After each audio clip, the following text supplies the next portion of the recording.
आगे देखते हैं बच्चों, हम देखेंगे जो आवृतबीजी पौधे हैं उनमें जो आपस के जो प्रजाति उनमें विभिन्नता देखेंगे और उनका जो हम अलग अलग भागों में जिस तरीका से वर्गीकरण किया है उसके बारे में देखेंगे, है ना भाई।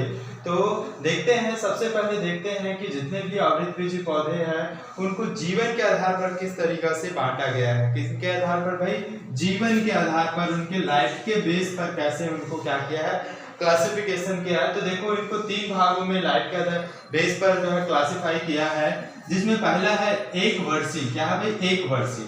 एक वर्षीय कहने का मतलब ऐसे आवृतबीजी पौधे जो सिर्फ एक वर्ष ही जीवित रहते हैं, उसके पश्चात वो क्या हो जाते हैं, नष्ट हो जाते हैं। ऐसा हम क्या कहेंगे, तो इसे हम एक वर्षीय जो आवृतबीजी पौधा कहेंगे। जैसे उदाहरण के लिए दिया है धान है, गेहूं है ना भाई, इत्यादि, सरसों है इत्यादि जो है ऐसे पौधे हैं जो एक वर्षीय पौधे के अंतर्गत आएगा। दूसरे देखते हैं द्विवर्षीय पौधे। द्विवर्षीय पौधे के अंतर्गत ऐसे जो आवृतबीजी पौधे को रखा गया है जो 2 वर्ष, है ना भाई, 1 वर्ष से अधिक 2 वर्ष तक ये क्या करते हैं भाई, जीवित रहते हैं। ऐसे पौधों को हम क्या कहेंगे भाई? द्विवर्षीय पौधे कहेंगे। जैसे एग्जांपल के लिए दिया गया है गाजर है, मूली है ना भाई, ऐसे पौधे द्विवर्षीय पौधे कहलाते हैं। तीसरा दिया है बहुवर्षीय पौधे। तीसरा क्या दिया है? बहुवर्षीय पौधे। बहुवर्षीय कहने का मतलब जो 2 से अधिक वर्ष तक या लंबे समय तक क्या होते हैं, जीवित रहते हैं, उसको हम क्या कहेंगे भाई? बहुवर्षीय पौधे कहेंगे। जैसे दिया गया है आम है, पीपल है, बरगद है ना भाई, नीम है इत्यादि ऐसे पौधे हैं जो क्या है भाई? बहुवर्षीय पौधे के अंतर्गत आता है। अब देखते हैं दूसरा वर्गीकरण किया गया बच्चों उनके स्वभाव के आधार पर। किनके आधार पर भाई? स्वभाव के आधार पर क्या किया गया भाई? इसको वर्गीकृत किया गया है, जिसमें पहला शाक। शाक ऐसे पौधे, आवृतबीजी पौधे होते हैं जो कोमल होते हैं। जो क्या होते हैं भाई? हरे पौधे होते हैं जो कोमल होते हैं, है ना भाई। ऐसे पौधे को हम क्या कहेंगे भाई? शाक के अंतर्गत रखा गया है ना भाई। दूसरा देखते हैं झाड़ी।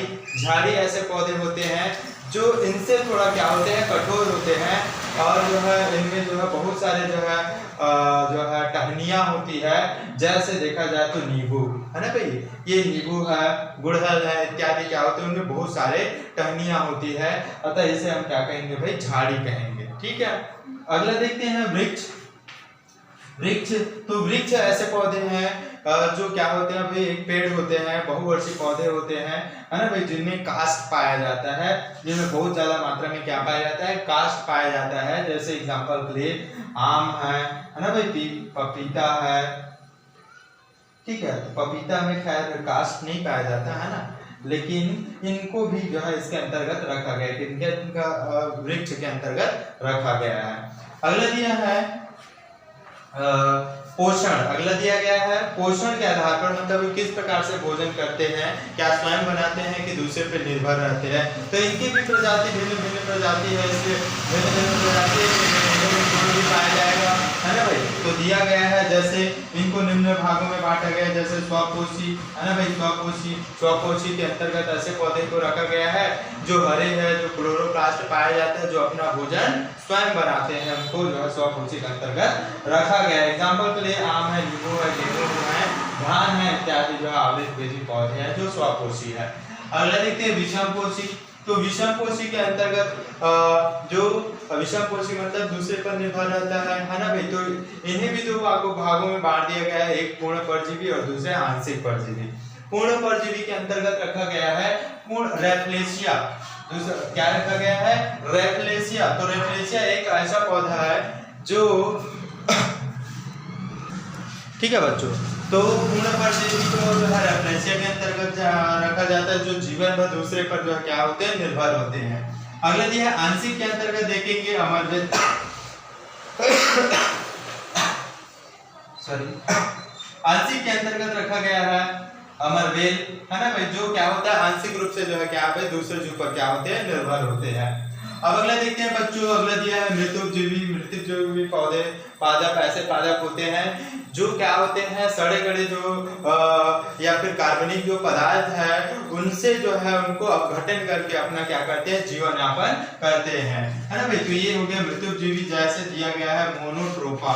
मोनोट्रोपा एक ऐसा जो है पादप है जो क्या करता है, जो सड़े गले जीवों से या फिर पौधों से या फिर अकार्बनिक पौधों से अपना जीवन यापन करते हैं। अगला दिया है बच्चों सहजीवी। सहजीवी मतलब राइजोबियम है ना भाई। राइजोबियम के अंतर्गत जो है इनमें कवक और शैवाल होता है। देखो कवक का कार्य क्या होता है, ये दोनों जीव जो है साथ साथ जीवन यापन करते हैं है ना भाई, और एक दूसरे को लाभ पहुंचाते हैं है ना भाई। तो देखो कवक क्या करता है, जो शैवाल है उनको जो है जल देता है और जो है भूमि से जो है विभिन्न प्रकार के जो पोषक तत्व देता है। क्या देता है, पोषक तत्व को देता है। किसको भाई, कवक शैवाल को। उसके बदले में जो शैवाल है कवक को क्या देता है, तो भोजन देता है। क्या देता है भाई, भोजन देता है। ठीक है, तो इस प्रकार दोनों एक दूसरे पर निर्भर होते हैं और अपना जीवन यापन साथ साथ करते हैं है ना भाई। तो इस प्रकार से इसको हम सहजीवी कहेंगे। ठीक है बच्चों, तो आज के लिए इतना ही है ना।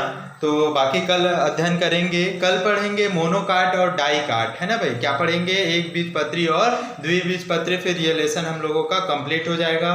बच्चों जितना भी पढ़ाया जा रहा है उसको एक नोट्स में लिखते रहिए है ना भाई। जहाँ पे समझ में नहीं आ रहा है पूछ लीजिए, क्योंकि जो भी पढ़ रहे हो आपका जो बेस है 11th है ना भाई। 11th के बाद आपको 12th में जाना है, इन्हीं सब चीज़ को पढ़ना है। तो यदि इसको नहीं समझ पाए तो 12th में समझना मुश्किल हो जाएगा है ना भाई। तो इसलिए ध्यान दे दीजिए अब पढ़ने में। ठीक है, ओके, थैंक यू।